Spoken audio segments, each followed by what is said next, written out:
2022년 9월 8일 어머니 엘리자베스 2세 여왕이 사망하면서 70년 만에 역대 영국 국왕 중 가장 고령인 73세에 즉위한 찰스 3세의 영국 공식 칭호는 하느님의 은총으로 대브리튼과 북아일랜드의 연합, 왕국, 영연방의 수장, 신앙의 수호자이신 찰스 3세 폐하로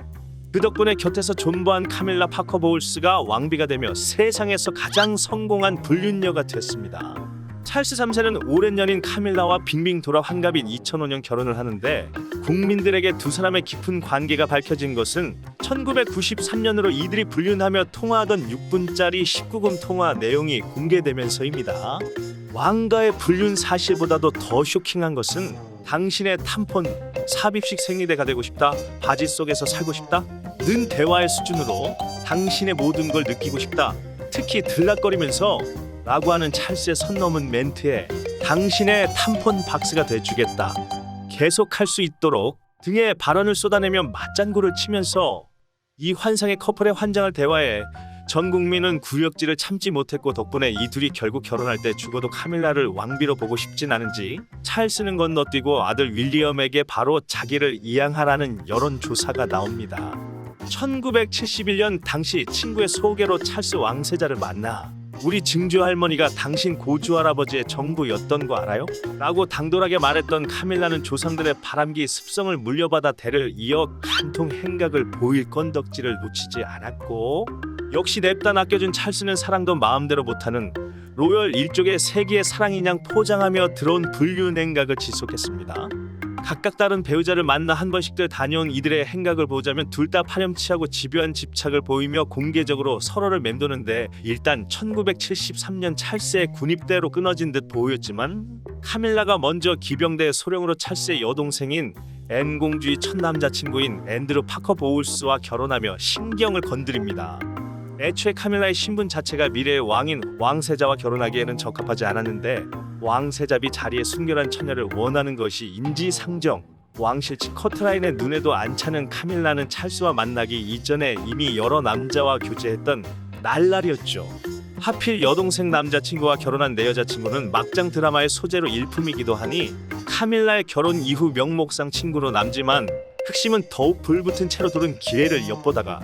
1979년 IRA 폭탄 사고로 루이 마운트베튼 경이 사망하자 그 핑계로 의지한답시고 울고 달래며 어깨를 쓰다든다 또 선을 넘으며 앤드루와의 사이에서 아들 톰과 딸 로라를 낳으면서도 비위 좋게 불륜 행각을 지속합니다. 파렴치한 것이 이때까지만 해도 왕세자 찰스의 신부감으로 점쳐지던 것이 이 루이 마운트베튼의 외손녀 어멘다였는데 폭탄 테러로 가정이 파괴되자 왕실과 결혼할 생각을 접으며 다이아나에게 튄 것이죠. 만약 그 아끼는 분의 외손녀인 어멘다가 결혼을 포기하지 않았다면 두 배의 배덕이 되었을 터이니 결국 믿고 의지했던 루이 경을 잃은 슬픔 따위는 다 핑계였던 것입니다. 1981년에 찰스 왕세자는 다이애나 스펜서와 결혼할 적에도 운명의 장난이 또 한 번 들어갑니다. 원래 다이애나의 언니인 세라 스펜서가 왕세자비가 될 뻔했던 것을 찰스가 세라의 여동생인 다이애나에게 관심을 가지면서 왕실 어른들에게 좋은 평가를 받은 다이애나가 왕세자비가 되는데 이때 다이애나는 이들의 불륜을 눈치채고 앞날에 대한 걱정으로 거식증에 걸리기도 합니다. 카밀라는 둘의 결혼을 적극 지지하며 그녀의 남편 앤드루는 기병대 장교로서 찰스와 다이애나를 호위하며 같이 입장했으니 당시 나이 겨우 20세 왕세자라는 이유 말고 하나 별 볼 일 없는 32살 쭈구렁탱이 찰스와 결혼을 하는데 특히 동양에서 신데렐라 어쩌고 알지도 못하며 후려쳐지며 세인트폴 대성당에서 결혼하기 몇 주 전 이미 찰스가 카밀라를 위해 준비해둔 팔찌 소식을 듣고 돌진해 그 팔찌를 실물로 영접 확인했으니 이 고백은 1997년에서의 인터뷰에서 밝힌 내용으로 자신이 너무 어린 나이였기에 이 아재와 아줌마가 이 정도로 들어온 관계를 얼마나 이어갈지 상상도 파악도 못했던 터라 제대로 대처 못했다고 고백했었는데 왕실 전기 작가 앤드류 모튼에 따르면 찰스와 카밀라는 서로에게 사용했던 별명인 글래디스와 프레드의 약자인 지와 애플을 나무에 새겨가며 시시덕거렸으며 이후로도 카밀라는 이 팔찌를 공공연하게 착용하며 신경을 돋궜다고 하죠. 불륜 사실이 일반 국민들에게 알려지자 카밀라는 아줌마들에게 붙잡혀 머리채를 잡히고 물세례와 주먹질을 당했다고 하는데 왕비가 된 지금 그 머리채를 잡은 분이 최고의 위너가 아닐까 싶습니다. 약혼이 발표된 상태에서 친정 식구들까지 가문의 격을 높이기 위해 결혼하라고 강요하는 바람에 결국 반강제로 결혼해야 했던 상태에서 1992년 공식 별거 소식에 아쉬움이자 안타까움이었던 국민들은 1993년 공개된 둘의 대화와 다이애나의 자서전에 할 말을 잃을 정도였죠. 다이애나의 드레스 코드로 가장 유명한 것이 디자이너 크리스티나 스탠볼리안이 만든 블랙 드레스로 일명 복수의 드레스라고 불리는데 서사 만땅의 화제성 만땅으로 95년 다이애나 왕세자비가 BBC 파노라마와의 인터뷰가 있던 저녁에 입었던 것인데 어떻게든 이 엄마는 막으려 했던 엘리자베스 2세가 마틴 바시르와의 악명 높은 폭로성 인터뷰 스케줄을 보고 다이애나가 직접적으로 폭로하려는 계획을 가지고 있음을 눈치채고 먼저 성공을 지시하며 바로 그날 찰스 왕세자 스스로 공식적으로 불륜 사실을 국민들에게 털어놨는데 물론 결혼 전에 알았던 왕세자비 다이애나나 기정사실이나 다름없는 루머로 알고 있던 국민들 역시 놀랄 일은 아니었지만 본인이 직접 까발리는 것은 다르죠. 복수의 드레스라고 부르는 이유는 모자의 담합이자 다이애나의 폭로에 힘을 빼기 위해 찰스가 불륜 사실을 실토한 날 예상과 달리 그 모자에게 관심은 없이 더욱 그의 아내 다이애나에게 시선이 쏠려 있던 바로 그 장소에 영국 왕실의 모든 의복 규정을 위반하는 의상을 입고 나타났기 때문입니다. 다이애나는 영국의 왕세자빈으로서 평소 참석해야 할 공식 행사에는 때와 장소 목적에 맞는 투피스 정장 차림을 즐겼었습니다. 특별한 복장 비율에 대한 텍스트북이 있는 건 아니지만 최대한 보수적이고 단정하게 입어야 했던 왕세자비의 왕실 규율 복장을 팽개치고 위선적인 남편 포함 영국 왕실의 마치 법규를 날리듯이 생전 처음 보는 모습으로 나타나자 전 세계는 열광했습니다. 다이애나는 시댁이 전혀 아랑곳 않는 듯 자신의 각선미를 살린 블랙 드레스의 가슴골과 어깨가 훤히 드러나 도발적인 데다가 전혀 클래식하지 않은 초커 스타일의 목걸이를 두르고 나타났는데 왕실의 그 누구보다도 우아했습니다. 복수의 블랙 드레스를 입은 다이애나는 찰스 왕자의 불륜 사실을 알고 난 후 주위에 도와달라는 외침의 방편으로 팔과 다리에 자해를 하거나 스트레스를 해소하기 위한 방법으로 폭식과 거식을 했으며 윌리엄 왕자가 태어난 후 산후우울증과 자기 혐오에 빠져 손목을 끊고 계단 아래로 몸을 던지는 등 자살 시도까지 한 사실을 적나라하게 공개하며 울분을 토해냈는데요. 한간의 동양, 특히 우리나라에서 어린이집 보물한 말에 꽂혀서 신데렐라 어쩌고 평민 취급받은 다이애나에 대해 말해보자면 명문가 백작 가문의 딸이었던 다이애나는 스펜서 백작의 3녀로 태어난 귀족으로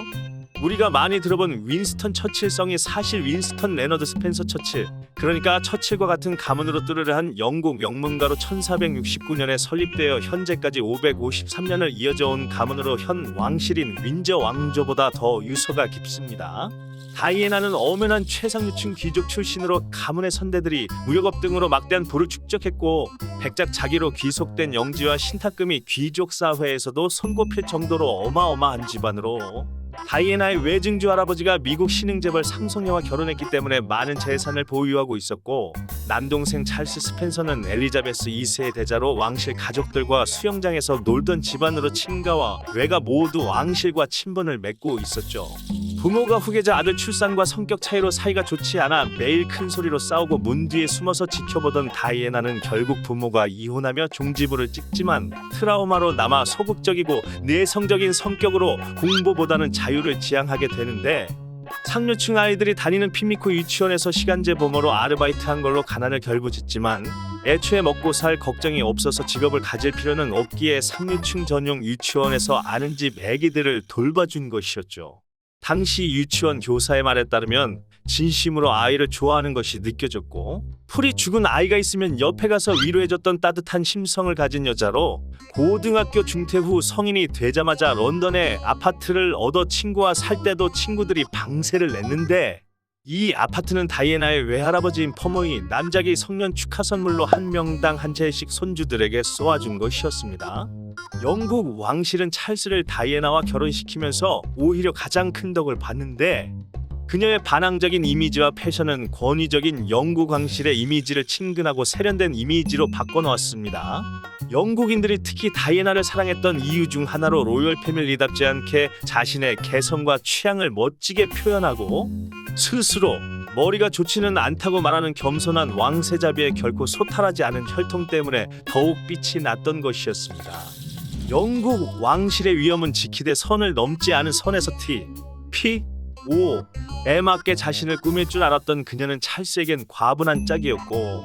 마침내 찰스와 다이애나가 이혼하게 되었을 때 다이애나에게는 많은 동정과 응원이 따랐고 찰스와 카밀라에게는 엄청난 비난이 쏟아졌죠. 설상가상 이혼하고 고작 1년 뒤인 1997년 8월 31일에 다이애나가 프랑스 파리에서 교통사고로 급사하자 다이애나를 아꼈던 영국인과 전 세계 사람들이 비통해하며 찰스와 카밀라를 더욱 비난했습니다.